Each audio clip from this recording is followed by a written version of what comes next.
Welcome, one and all, to the Hammer Territory Podcast. My name is Shawn Coleman. Hope wherever you are and wherever you are listening, you are having a great week so far. We are in the midst of the first official week of the off season, and it has been rocking and rolling. Not so far any, big, significant, unexpected moves for the Braves, but as has already been discussed, a great episode from Brad Rowland and Scott Coleman. The Braves have their new manager. Walt Weiss is the new leader of the Braves. And of course, with that, there's going to be additional coaches added to the staff, some folks leaving, some folks coming in, plus a little bit more known about Walt Weiss when it comes to what really went into the decision of giving Walt Weiss the job, and some early offseason decisions already made by the Braves. That and more in this episode of the Hammer Territory Podcast. And hey, here to discuss it with me, as always, one of the best when it comes to covering the Braves, my podcast partner, my friend, Stephen Tolbert. What's up, buddy? Yeah, man, we figured it was going to start as a pretty busy week. I mean, we kind of, as soon as the World Series ended, it just felt like we're going to get these announcements before Thursday's 5 p.m. deadline when you can start signing players. I just really did not believe the Braves had any interest in dragging this thing out. We're going to talk about Walt Weiss. Obviously, Brad and Scott did the show last night, Monday night, breaking down the actual, news for the first time. Shawn and I are going to give our opinions on what we think of the hire. And obviously with that, like you said, there was always going to be some sort of coaching turnover. And that's the announcement we got today. That was kind of the catalyst for why we're doing a show tonight. We got these new coaching hires. We got old coaches not coming back, some notable ones, all of that together with some news on some options that we got today. It just felt like it's best to do a show tonight so that we can save tomorrow's show for anything that happens on the roster. Absolutely. And so let's get right into it because, I know that at times, when you see a manager hired, okay, the additional coaching staff announcements may not seem like that big of a deal. But when it comes to a Braves coaching staff that is basically seen very little change over nearly a decade, that makes these moves a bit more significant, not only in terms of who's being added, but also who is not coming back. And so, as we've discussed for weeks now, one of the biggest questions beyond who was going to be manager is, would Rick Kranitz, who has had so much success as the Braves pitching coach, would he be back? And the news that came today after it was announced that Walt Weiss was manager is that Rick Kranitz actually will not be returning as the Braves pitching coach. Now, some have speculated perhaps it's retirement, what have you, but he will not be returning as the Braves pitching coach. Also, Fredi Gonzalez confirmed, I believe today or yesterday, he won't be returning as the Braves third base coach. So clearly some openings became available once Walt Weiss was named the manager. In response to that, though, Stephen, we know that those two longtime members of the Braves organization, they'll no longer be with the coaching staff. So you were looking to see the Braves, really interested in who the Braves would look to fill that role, especially when it came to pitching coach. And they announced that person today. And overall, I actually feel pretty good about the fact, yes, keeping Kranitz would have been the best overall outcome, but how they went about getting an alternative, they went to what it should be a pretty good source, one that's had a good track record with an NL East rival. Yeah, so if you missed the news, the Braves announced today that Jeremy Hefner, who was the Mets pitching coach, is taking the same position with the Braves. And this was I was really encouraged by this. Listen, everybody wanted Kranitz back, and Kranitz has done an incredible job since he's been here. He came over, ironically, he came over from another NL East foe when he came over from the Phillies. And Kranitz has just done an incredible job. And we talked a lot this season about whatever happens, need to try to keep Rick Kranitz. The other side of that is, of course, Rick Kranitz is not the youngest guy in the world. He's had some family stuff. He took that long leave of absence last year. And there's speculation that he might retire, or at the very least, he was unsure that he was going to be able to commit to a full season. And so, it makes sense. The Braves felt like maybe they needed to go in a different direction, and they ended up with a guy who's really highly regarded. Jeremy Hefner is a highly regarded pitching coach. The Mets, we know quite a few Mets fans And I follow a lot of the Mets reporting, obviously being in the NL East, and there was genuine shock when the Mets let him go earlier in the offseason. There was some speculation that maybe he was the fall guy for the collapse that they had in September. Well, not just September, September, August, July. I mean, they collapsed hard the last 3 months of the year, but he was really highly regarded. He did a lot of really good things with not a ton of big name pitchers on their staff. And so, he was a big part of building out their pitching lab. He's just really highly regarded as a really good pitching coach who can work with a lot of different types of pitchers. And so this was a really big hire. And, when he got announced today, Mets fans were furious because they were already not happy about the fact that he was fired. The Braves also, we're going to talk about him in a second, but the Braves also got their first base coach, Antoine Richardson from the Mets, who was also extremely highly regarded in his own right. So Mets fans were not happy that these two guys both not only are no longer on their coaching staff, but are on the Braves coaching staff. So yeah, it was a big deal. And Kranitz not being back sucks. Obviously, he was really good at what he did, but I'm glad they went out and got somebody who is this highly regarded as a pitching coach. It's a big deal if you're going to have to replace Kranitz. I didn't want it to be some first time guy. I wanted it to be somebody who's shown he can get results out of multiple different types of pitchers at the big league level. And Hefner has done that. So that was a really good hire. Yeah, no, and it's hard at times to really be able to, pinpoint, how is a coach, especially a non-manager, a pitching coach or a hitting coach, how are they adding value? But with Hefner, you can see that. He was with the Mets organization for 6 years, I believe their official pitching coach the past 5 years through the end of the 25 season. But he built the pitching lab, obviously, that they used to really hone in on how to make their pitchers as effective as possible. He seems to be, from the what opinions that we've seen of others, he really seems to be someone who puts value on analytics. Really looking at data to support decisions. And to me, the most encouraging thing, Stephen, is that as you mentioned, he's worked with different calibers of pitchers throughout his time with the Mets. Future Hall of Famers like Max Scherzer, Justin Verlander, Jacob deGrom. He's helped pitchers who previously in their career had good stretches and then came to the Mets and kind of got their career going in the right direction, like Sean Manaea and Luis Severino. And then this past year, getting more than expected good immediate results from young pitching. And that's what the Braves staff is set up as. You got a future Hall of Famer in Chris Sale, someone who's trying to regain top of the rotation form in Spencer Strider, and younger arms like, Hurston Waldrop and some of the Braves pitching prospects. The point that I'm getting at is that Hefner has shown a lot of different creative ways that he can get most out of pitching. Kranitz, we didn't necessarily get that many details on how he went about doing his job, but we can pinpoint how Hefner has done it. And I certainly think with kind of how the Braves organization operates, that should fit right in. But the other coach that we mentioned was Antoine Richardson. And a particular note of the Richardson hire for the Braves, Richardson himself came out and said he didn't necessarily want to leave the Mets. He wanted to stay in New York, but when it came to compensation, it just seemed like that the Mets did not value Richardson at what he felt his value was worth. The Braves certainly seemed to value Richardson where he thought it was worth. And I think that's significant because, Stephen, that tells me the Braves are going about making sure that if they're going to change up a coaching staff that have been together for so long, they want to get guys that they know will add value. And you saw in how well Richardson coached up the Mets and their base running value, their fielding, their outfielders. He offers that value. So the Braves are making necessary investments to bring in quality guys to really get the most out of their coaching staff to support Walt Weiss. Yeah, I thought the base running had really slipped. And it had gone from being something the Braves were at least competent at to being something the Braves were actively bad at. Now, listen, a lot of that is Acuna, who's not running nearly as much and didn't last year, and obviously for obvious reasons. But listen, Antoine Richardson with the Mets last year, the Mets were like fifth in base running value, which is Fangraphs measurement for base running. They were second, I think, in Statcast's base running value. They don't have like a team of burners in New York. I mean, they got Juan Soto, they got Pete Alonso, they got Starling Marte, it's not like the fastest dude you've ever seen. Jeff McNeil.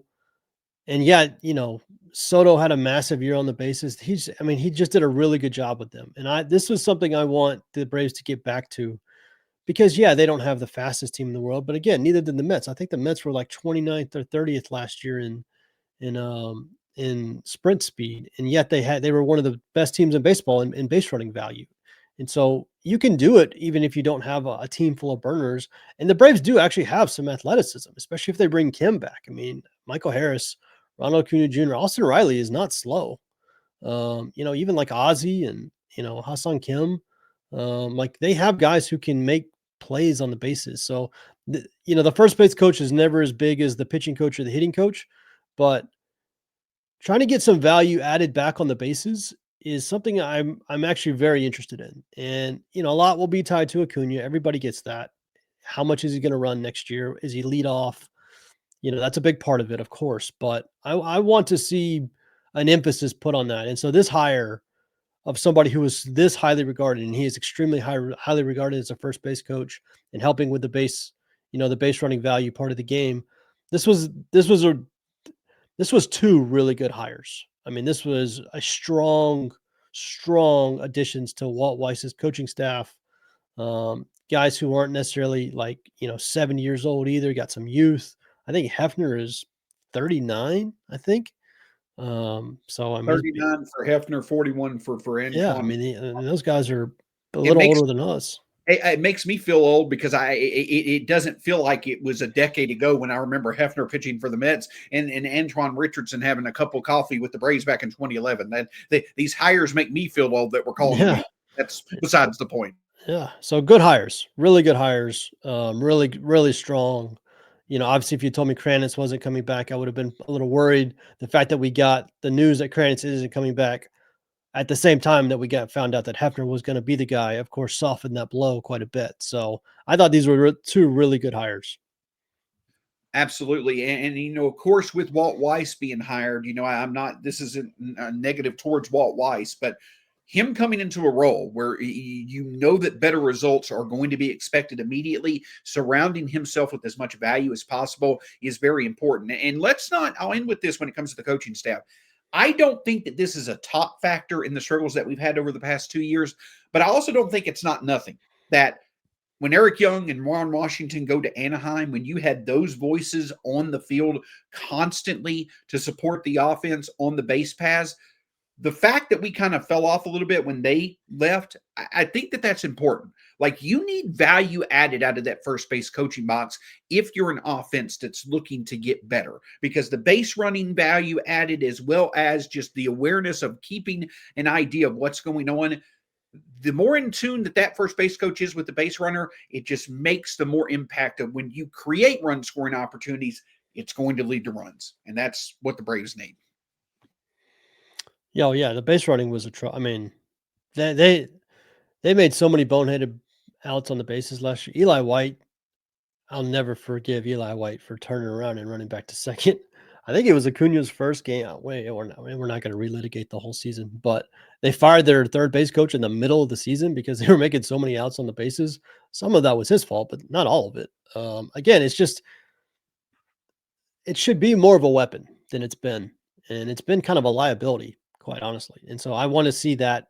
I want to see that improved. And so, yeah, these are good hires. You need to minimize the unforced errors, and it feels like that these type of hires really help be able to do that. So, of course, Brad and Scott gave their opinion, broke down the many different perspectives of the instant reaction to Walt Weiss being hired. In a moment, me and Steven will come back, and we're going to discuss kind of our thoughts as well. And really, 24 hours later, kind of the process that went into the hiring of Walt Weiss and how that could, illustrate how things may happen moving forward. So, Stephen, we were in the midst of talking about who was going to be the Braves manager, and I believe it was Monday. Excuse me, it was Monday. Today's Wednesday. It was Monday, and of course, Mark Bowen of MLB.com. He was releasing a lot of different. I don't know if it was necessarily speculation or how much he actually knew, but he was basically giving a lot of tweet updates. Talking about kind of where the coaching search may be, and then all of a sudden, out of nowhere, it was announced that Walt Weiss was the manager. And I know that for both of us, the initial reaction was it was a bit underwhelming. I think that that's a good way of putting it. But I don't necessarily think, at least I don't want to put words in your mouth. For me, it wasn't necessarily that Walt Weiss was the choice. It was just the process that was done to get to that choice that made you kind of raise your eyebrows once again and be like, really? Is everything going as smoothly as it could? That was kind of my initial reaction. Yeah, listen, I mean, it's 100% fair. It was an uninspiring breaking news, right? Like we all saw the breaking news. It's the blue box, just like the Braves do a ton of times where no reporters had it. We got the blue box and Walt Weiss named as new manager. And everybody's first reaction was kind of like, huh, okay. There wasn't that like boom excitement, and I'll say this, I don't think the Braves should have gone out and tried to win the press conference is kind of the saying where you try to get a big name and win the press conference. I don't actually like it when teams do that because I think it's short-sighted. So, and Brad mentioned this on the show they did on Monday reacting to this news. If you missed that show, go listen to it. I thought Brad Scott really summed it up really well. And this is just Sean and I kind of giving our thoughts on it. I understand that Alex wanted to go through a process and it's a little bit damned if you do, damned if you don't. If he had just hired Walt Weiss the day after Snit retired, kind of like the Rangers did with Skip Schumacher and Boshi, then people would have said, well, damn, Alex, you could have at least gone through a process and interviewed some people. And then if you wanted to hire Walt Weiss, you could have done that. And then, of course, if he goes through the process and then hires the bench coach, everybody's like, well, why did it take you 5 weeks to hire the guy who was sitting right here the whole time? So, like, from that front, I understand the way it went. It just wasn't an overly inspiring hire. It's just kind of boring. It's kind of like Snit 2.0. You know, it's kind of, I think people were hoping for maybe a break from the Braves way type of hires and somebody younger, somebody maybe more focused on the analytical side of the game, somebody who's more inept at, handling a modern way of handling bullpens, a modern way of handling pitching staffs in general, especially in the postseason. That's kind of what people were hoping for. And so I got a lot of negativity online on Monday.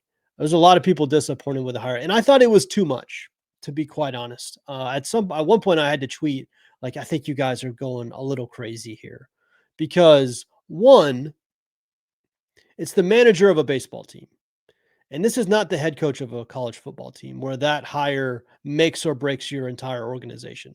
That is not how baseball managers work. In terms of on-field results, this is the least impactful of the major sports in terms of who is running the show on a day-to-day basis.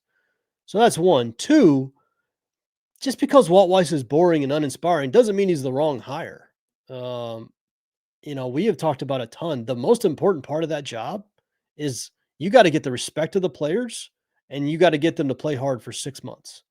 And anything you do with the bullpen or strategy is all very much a distant second to respect of the players and running that clubhouse. And on that front, I am extremely confident Walt Weiss can do that part of the job. I know the players respect Walt Weiss. He's been there for damn near 10 years. The dude is built like a UFC fighter. He played the game. He's been in every level of the game. There's nothing about Walt Weiss you can't respect as a player. We know for a fact that there are multiple players that have really good relationships with him. He is going to get the respect of the players. He's also a pretty no-nonsense guy. So there's not going to be any like crazy off-field drama. Like the most important part of the job is the part of the job I think Walt is the part I know Walt can do the best. And so when you just start with that, it can't be all that bad of a hire. Was it a sexy name? No. Was it a boring hire? Yes. Was it kind of I think Terry McGuirk was pretty heavily involved in the hire and people get annoyed by that. But I don't think any of that necessarily means it's the wrong hire. And obviously the proof's going to be in the pudding. We'll see how they do. But I thought the negativity was a little much. I didn't love it. It wasn't my favorite hire. It's not who I would have hired, but it doesn't mean that's the wrong guy. I agree with you. And I put out there, my initial reaction was that the hiring of Walt Weiss, to me, initially brings up more questions and concerns than answers and confidence. And the reason that I say that is because it's just the latest in a few years worth of, you know, major decision points for the Braves where the outcome of what was expected or the way that they went about doing things just seemed odd. And you have to think, okay, is it, does it come from the front office? Like, I know that, you know, there are, you know, probably multiple people who come into making the big decisions for the Braves, but I feel that it's pretty clear Alex Anthopoulos should have the final say when it comes to anything baseball related. How true is that? You know, and I know what Alex will say, I know what Terry will say, and things like that. And we can only take them at their word, you know, if you will. And I also know that we can only go with what we hear, and it's not much that's out there because the Braves are pretty tight-lipped. But that was my immediate reaction, is that it's just like, so at the end of the day, when it just seems like it's a really good opportunity to go hire someone who can bring in some changes that are needed to get this team going in the right direction, we just wind up sticking with our bench coach. So there's nothing against Walt Weiss. 24 hours later, hearing some of the things that we've heard, feel better about it, actually, especially with these coaching staff additions. But it is, I do think it's relevant that it's just, again, the latest example of where, like, just the common sense approach of how they could go about arriving at the decision that they did, it just seems they went away an odd way of doing it. And with that being the case, that's happened over the past few years, and we've fallen off in terms of production. That's why it was a bit concerning, at the very least. But to your point, the fact that they went through this process, there could very well be the case that the Braves talked with several different external candidates. None of those candidates were as strong as initially was thought, and they wound up going with the best person. You know, that's what Alex Anthopoulos kept saying. We went with the best person. And so I think that's true. I think there's some truth to it. So again, it doesn't really come down to Weiss. I think it's fine, especially if he is loved in the clubhouse, which it seems that's the case. It's just that I feel like there's more opportunity for the Braves to be in sync when it comes to this, how they go about doing some of these decisions. And you have to hope that's the case this offseason, where we really need to make the right decisions. Yeah. And listen, it was kind of a Braves way hire. It was a guy that's tied to Bobby, guy that's tied to Snit, and this is kind of what they do. And I'm not telling people that they shouldn't have been underwhelmed by it. I was underwhelmed by it. I'm not telling people it's not a boring hire. I think it is a boring hire. But the thing about the Braves way stuff, as annoying as it is one thing that is inarguable is the Braves way is tied to a lot of winning. I mean, I'm a Falcons fan. I'm a Hawks fan. As a kid, I adopted Atlanta sports as a pretty young kid. So I followed all three most of my life. When the Falcons and the Hawks talk about their culture, people laugh because the only thing those two franchises have ever done is lose or at the very most be mediocre. The Braves, all they've done is win for the majority of my life. And that's pretty much, since Bobby showed up, whenever he started managing late 80s, early 90s, I can't remember the exact year, but basically for the last 35 years, this is a franchise that's built on winning. They are like a model franchise in this sport. They are revered. Every time one of these polls comes out about who do you want to play for, what team do you want to play for, Braves are always near the top. Like, this is not the Falcons and the Hawks. And so, yes, the Braves way stuff does get a little tiresome at times, but at the very least, you have to admit the Braves way has done a lot of winning. And Brian Snitker was a Braves way hire. You know what Brian Snitker did? A lot of winning. If Walt Weiss over the next 7 years goes to the playoffs 7 straight times and wins a World Series, you know what this hire was? A Grand Slam hire. So listen, I'm as guilty of it as anybody. The Braves way stuff gets old. It feels like stuck in the past. It feels like, old heads kind of sticking their nose in and exerting more influence than they should. But you can't argue with the results the Braves have had over the last 35 years where they win a ton. And so, I'm not going to tell them that how they're doing it doesn't work, because it's worked. And I understand the last 2 years have not gone the way the Braves want. And if you zoom in enough, you can see cracks in the foundation where maybe some change was needed. And I'm not going to argue that. But if you zoom out a little further, you see that overall, it's a franchise that does pretty damn well. And so I'm going to give Walt Weiss a chance. I think again, I did not love the hire. I was not inspired by it. It was very boring. It was underwhelming. It was, but none of that means it was the wrong hire. And hiring a new, young, analytically minded guy doesn't mean you're going to get the right hire. Gabe Kapler is like exhibit A of like, that doesn't always work either. So I'm going to give Walt Weiss a chance. I know the players respect him, and I know they're going to play hard for him. And honestly, that's 80% of the battle right there. And we'll see how he does. You're muted. Now that hey, it's been a while since that happened, so you know what? We're here for better days and to start a new streak. Point I was making was that this decision is now made, and you're supporting it with good decisions on your coaching staff. Yeah. That means that you can fully focus on the more important opportunity at hand, and that is making the most of the roster, and that is making decisions when it comes to the roster. And the Braves have done exactly that. Nothing significant or unexpected as of yet, but they have made a few decisions so far this week when it comes to the roster. A bit more on that in just a moment here on the Hammer Territory podcast. So, Stephen, obviously, we know that Alex Anthopoulos typically likes to do some quote-unquote heavy lifting at the beginning of every offseason, and nothing notable or unexpected or significant in terms of an addition as of yet. But you've also got to get the, formal processes out of the way. The ones where, you've got to feel like you've got to check boxes that have to be checked first before you get into the boxes that you want to check. And what I mean by that is picking up team options, dealing with declining team options, releasing players from the 40-man roster. We discussed that on Sunday. But one thing that does come up tomorrow is that the Braves did have a couple of decisions when it came to club options, and they have made those decisions. Again, all of this was fully expected, but it is notable that the Braves have already gone ahead and made decisions on some noteworthy pieces or noteworthy players on their team for 2026. Yeah, so John Heyman reported tonight, if you missed it, that the Braves are picking up Chris Sale's $18 million option. It's the least surprising news of all time. The only thing I wasn't sure on is if we were going to get an extension versus just a picking up of the option, because obviously 2026 is Chris's last year under team control.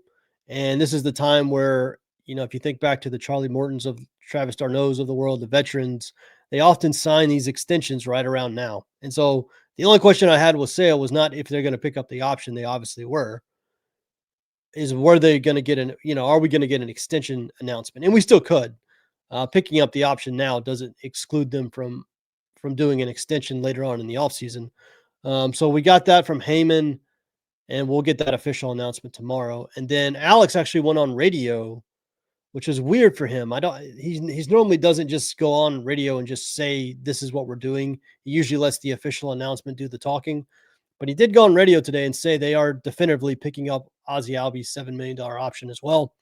Again, not a huge surprise. It's a $7 million option with a $4 million buyout. The math is pretty easy there, especially when Ozzie kind of rebounded in the second half. And now we get into the option years with Ozzie's contract. The guaranteed portion of his contract is over.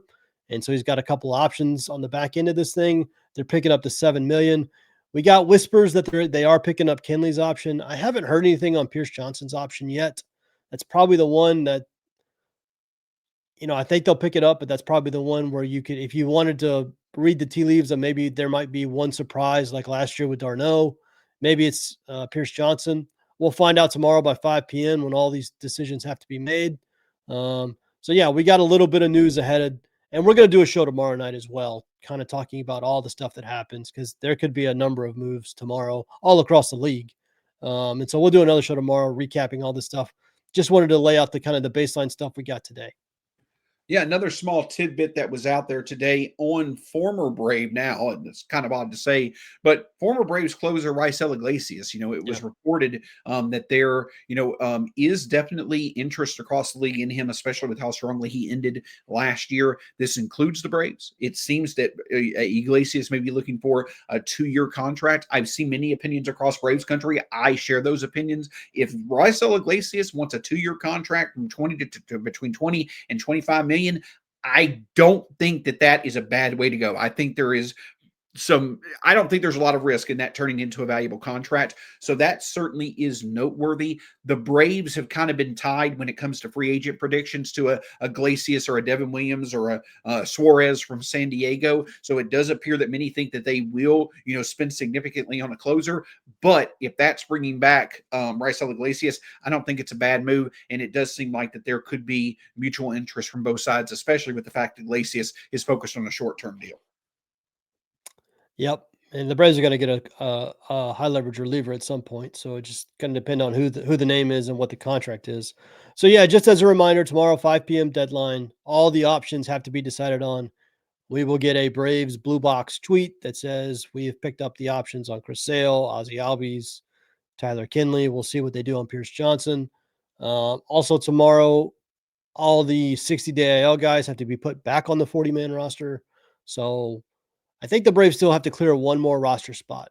They released Nathan Wiles on Monday, which cleared one of the 40-man spots. They got one more to do tomorrow. They'll do that at some point, or make a trade. There's a lot of ways they can do it. We'll see what they do. And yeah, so yeah, just a reminder, the 5 p.m. Eastern deadline is tomorrow to get all the options in, all your injured guys back on the 40. Shawn and I will be back tomorrow to talk about anything that happens. We'll probably hold off and record a little later, or probably the same time we're recording tonight, just to make sure we don't miss anything. But we will have a show tomorrow recapping what should be a busy day around baseball tomorrow. So, Stephen, I know this is a Braves podcast, and you know that I enjoy doing these with you whenever we get the chance to do it. But I've got a bone to pick with you as we end this episode of the Hammer Territory podcast. And for those listening, Stephen has no idea what I'm about to say. No clue. This could go anywhere. So I was on the cruise, I believe, and I'm on the cruise, and I'm looking at comments that you're making, and I had to do a triple take. I looked and saw once, I looked and saw twice, and I looked and saw a third time. Are you talking about tweets of mine? Because this could be anything. Did you actually go on Twitter/X and openly criticize the Remember the Titans movie? Oh my God. Have you? Okay. Did, 5-minute rant on this. 5 minutes. Let me make sure that I'm going to prepare myself for this. So not only did you go on Twitter and publicly criticize one of the greatest American establishments of cinema that is Remember the Titans, you're about to actually double down on it. Bro, you're about to double down on it. The last game of this movie, the whole plot is that this offense from this other team, they get in the shotgun, they're throwing it everywhere. This vaunted Titans defense is just getting gashed left and right. They can't stop anybody. Denzel's mad as hell because the defensive coordinator, they're not getting any stops. You get to halftime, it's 7-0. They gave up one touchdown on the first drive of the game. I never noticed it before. It's just hysterical to me. They came out at half. He puts the quarterback on defense because they need to make all these defensive adjustments. They gave up one touchdown the whole game. Meanwhile, they scored 0 points in the first half. Hey, Denzel, we got to score some points, buddy. That's a massive plot hole I never noticed before. My kids were watching it. I was like, the defensive coordinator comes in. He's like, I need help. Ed Henry's kicking my ass. It's like, bro, it's 7-0. You gave up a touchdown on the first drive of the game. Anyway, this is stuff we talk about in the offseason. Yeah, it annoyed me. I thought Denzel needed to take some accountability. They had 0 points on the board. You're the type of guy who watches The Lord of the Rings, and the first thought that comes to your mind is, why didn't the Eagles just fly them to Mordor? You're that type of guy, aren't you? I am the type of guy that watches movies and picks out plot holes. Yeah, I don't have a lot of friends for a reason. So It's for dramatic purposes, my friend. It's not meant for you to take away from watching what was one of the best endings to a sports movie I've ever seen. Ed Henry's offense in 1971 was an absolute. They scored 7 points.